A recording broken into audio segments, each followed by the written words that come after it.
From world-famous Tony P's, where you can come and join us here. The rich tradition of the Soccer OG and of El Tri Online collaborating and doing a road show in and around these World Cup qualifiers. We were in Denver. I was in Las Vegas for the Gold Cup final. My friend Joe Rodriguez didn't want to show. He had a bad feeling Mexico was going to lose. We were in Cincinnati, or as many people call it, Cincinnati. And now we are here in Los Angeles because we are afraid of the cold, quite frankly. We don't want to go in there. But we are live here, and we have an incredible evening ahead.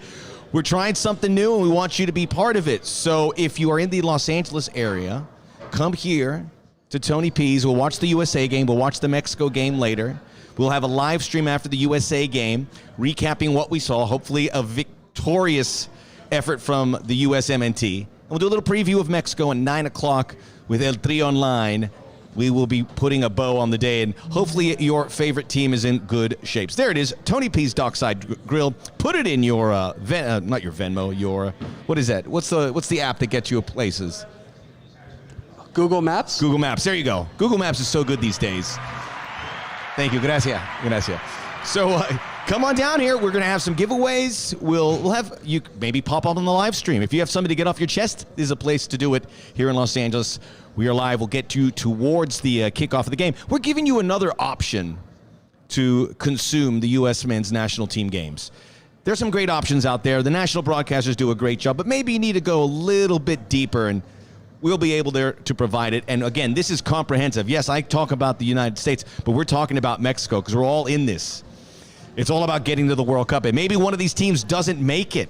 It's not out of the realm of possibility. And the United States needs a big effort in Honduras. So we have a lot to talk about. There's never a dull minute. Joe Rodriguez, he is incredible. He is like a member of the super band Toto. He would be on front, and they'll go in the back, and they'll cut the music, hit the drum machine, and carry on. How are you doing today? I'm doing good, Max. There I am. Putting me on camera. That's a little enthusiasm, Jeff. Come on. There you go. You know what? What's going to happen today? What's going to happen? Dude, it's been an incredible day so far. Very challenging, but that's what we love, right? We love what we do. We love that the fact that this is not easy. We want people to come out, out here to Tony P's. We're going to be here the entire day, man. You know? La noche entera. Yeah, for sure. But you know what? I think you got to show them the standings to remind everybody where they're at. Ooh, are you ready for that? We were hoping the gap would be a little bigger. Unfortunately, Panama, and hats off to los Panameños out there, they just don't want to go away quietly, coming off a big come-from-behind victory against Jamaica. So Canada, coming off that victory over the United States, water under the bridge. Canada's playing in El Salvador. I'm calling an El Salvador win. How's that? I'm calling an El Salvador, if they decide to play. Yeah. The United States and Mexico at 18. USA has a +1 goal superiority. Panama at 17. Remember, USA plays Panama in the next cycle at home in Orlando, which I think the U.S. wishes they were right now. Costa Rica still has a shot. They're the ones that could really, it's a little too far back. Really, they'd have to win 3 of the next 4 and get points in all of them, so it's a long shot. Because remember, if you finish 4th, you get a second shot if you're the United States. But USA don't want to even get near this, and they don't want to go. They don't want to go into this game against Panama in April or in late March and say we still have to book our ticket. It would be a real downer after what happened 4 years ago. That's why tonight's so important. This is an absolute must-win in my estimation. I think, Max, that the pressure is creeping up on the U.S. right now. So anything other than a victory would be detrimental. I mean, like, everybody's going after the head coach. That's kind of rough on my end. I mean, I saw what Hercules said. Yeah. Right? And it's just crazy because it seems as though, like, it's everybody against Buckholter right now. But it's like, really? Is that? Is that the only card? Like, is he the only one that could be blamed? Well, can I say something about what I've always been in his corner. I've always defended him. What he said after the Canada game, he lost me a little bit because he said they were more dominant, and then he said we were more physical, and neither of those were true. You lost the game. You're not more dominant. More physical, Canada pushed the U.S. around. So the U.S. are pretty fragile right now. They need a couple guys to come in and throw some elbows, figuratively, to get it. But look, it's a tough job, but Greg Berhalter's feeling it now. And the other thing is, and I don't want to dwell on the weather because we've been hearing about the weather all day. It's cold. They should not have put this. The weather outside is frightful. Oh, boy. Christmas is not coming back. You still have to wait. My wife would love for Christmas. My wife says she might come down here, by the way. Oh, nice. We'll see. So the weather stinks, and the U.S. Soccer should never have put this game there. Fact. So if they get a tie or a loss, it'll blow up in their face, because in the 2 games in cold weather, they haven't been able to score goals. So that was a bad decision. But if you get a win, no one's going to talk about that. And Greg Berhalter will get the pressure off of him. Everyone says Honduras is the worst team in the octagon, which they are, point-wise. They don't have a win. They have 3 points. But they're still very dangerous. They got the viejitos in there, Figueroa and Kyoto. You know what I call that, Max, though? I call that the 2-0 syndrome and the Columbus syndrome. That's what I call that. Because they think that just because they had their little hold on Mexico in Columbus, that it works on everybody else, man. Come on. It doesn't, huh? No, hace frío. I want to remind everyone, I've said it on the Soccer OG a lot, this is a young team. They need time to learn. We are fast-tracking them. There's no doubt about it.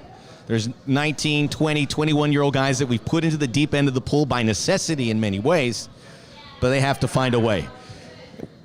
We talk about the lineup because there's a big story not in the lineup that has to be addressed, and it's Christian Pulisic, who was poor. He was poor by the standard in his first 2 games. He is not in the starting 11. Disclaimer, though, really quick, Max. Obviously, we had to steal this bad boy from USMNT. Yes, thank you, US. So, thank you very much. Wait, hold on.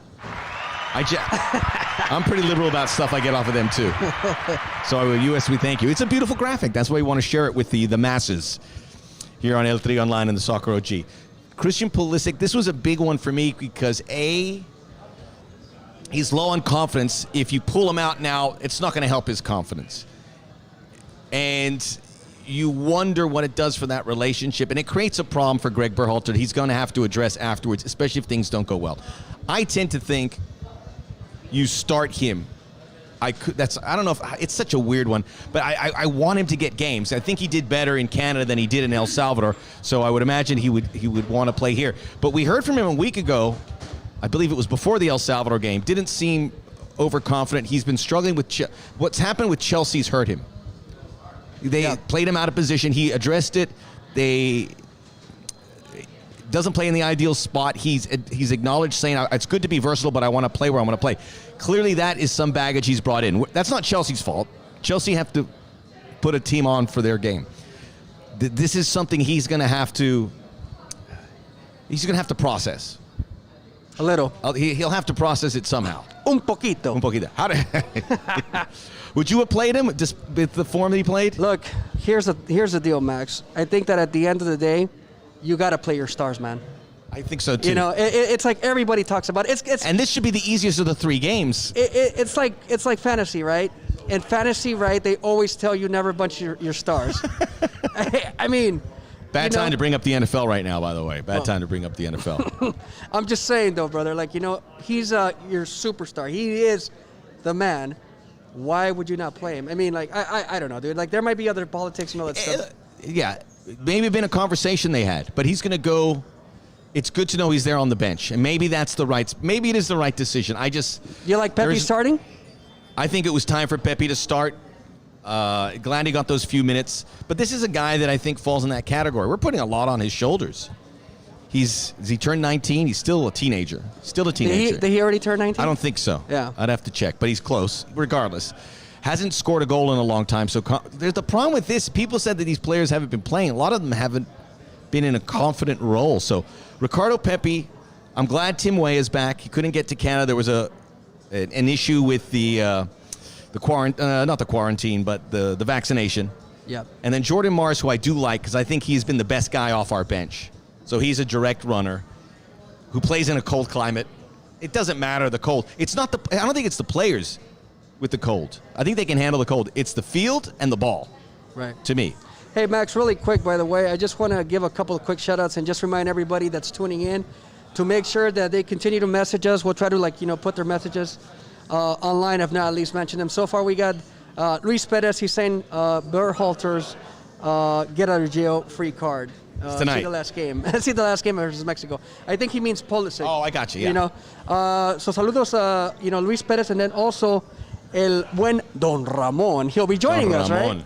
Don Ramon, who alerted us about El Salvador. And he says that Pulisic should have started shaking my head, Berhalter out. Is that what he said, huh? Yeah, that's what he said. And also, really quick, a couple of other guys saying, chelas, they want some beers. Are you in L.A.? And then, yeah, I think so. And then Oscar Solano's Panama with the upset. Over Mexico? That's what he's saying. So, greetings to all those guys, man. We'll have a lot to talk about it. Great. Those are all great comments. So, yeah, come on down if you're here. We'll have a chela. We'll keep a build a chela. We keep it down on YouTube. I'm here. I'm working. So, it's a work trip here tonight. Mexico have looked far from. We'll talk Mexico really quickly. I want to get back to the line. Well, let's